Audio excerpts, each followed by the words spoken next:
क्या बिहार में फिर से होने वाला है बड़ा खेला? क्या मुख्यमंत्री की कुर्सी छोड़ने के बाद भी सत्ता की असली चाबी नीतीश कुमार के हाथ में ही है?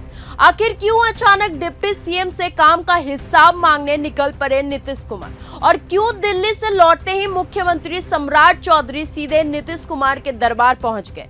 बिहार की राजनीति में उठ रहे ये सवाल किसी बड़े सियासी तूफान की तरफ इशारा कर रहे हैं। नमस्कार, आप देख रहे हैं न्यूज गंगा, मैं हूं आपके साथ अंकिता।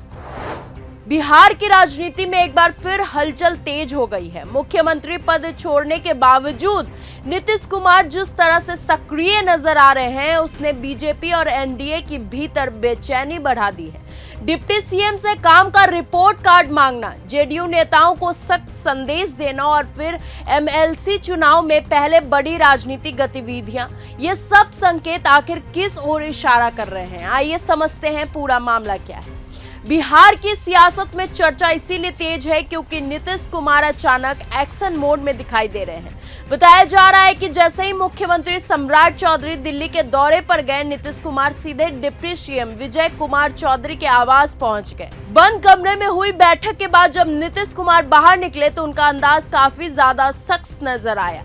उन्होंने साफ शब्दों में कहा कि शाम तक सरकार के कामकाज की एक एक जानकारी मुझे चाहिए। क्या हो रहा है, क्या नहीं हो रहा है, सबका पूरा ब्यौरा चाहिए। यही नहीं, जेडीयू कार्यालय पहुंचकर भी उन्होंने नेताओं को चेतावनी भरे अंदाज में कहा कि जनता की समस्याओं को लेकर किसी तरह की लापरवाही बर्दाश्त नहीं की जाएगी। राजनीतिक जानकारी से सिर्फ समीक्षा बैठक नहीं मान रहे हैं। उनका कहना है कि नीतीश कुमार ये संदेश देना चाहते हैं कि भले ही मुख्यमंत्री की कुर्सी अब उनके पास नहीं है, लेकिन बिहार की राजनीति और सरकार पर उनकी पकड़ अभी भी बरकरार है।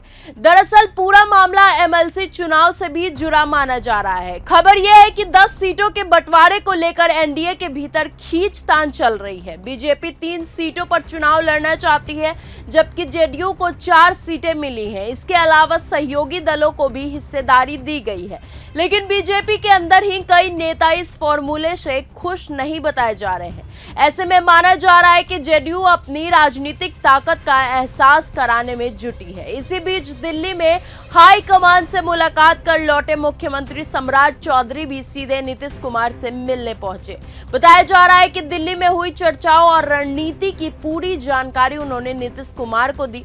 सूत्रों के मुताबिक बैठक में नीतीश कुमार ने साफ कहा कि सरकार की सभी योजनाएं जमीन पर प्रभावी तरीके से लागू होनी चाहिए और किसी भी तरह की लापरवाही स्वीकार नहीं की जाएगी। यानी तस्वीर साफ है, मुख्यमंत्री भले सम्राट चौधरी हो, लेकिन बिहार की राजनीति में नीतीश कुमार अब भी सबसे प्रभावशाली चेहरा बने हुए हैं। अब सबसे बड़ा सवाल यही है कि क्या नीतीश कुमार सिर्फ सरकार की समीक्षा कर रहे हैं या फिर किसी बड़े राजनीतिक दांव की तैयारी चल रही है? क्या एमएलसी चुनाव से पहले एनडीए के भीतर सब कुछ ठीक नहीं है और क्या बिहार की राजनीति एक बार फिर किसी बड़े उलटफेर की तरफ बढ़ रही है?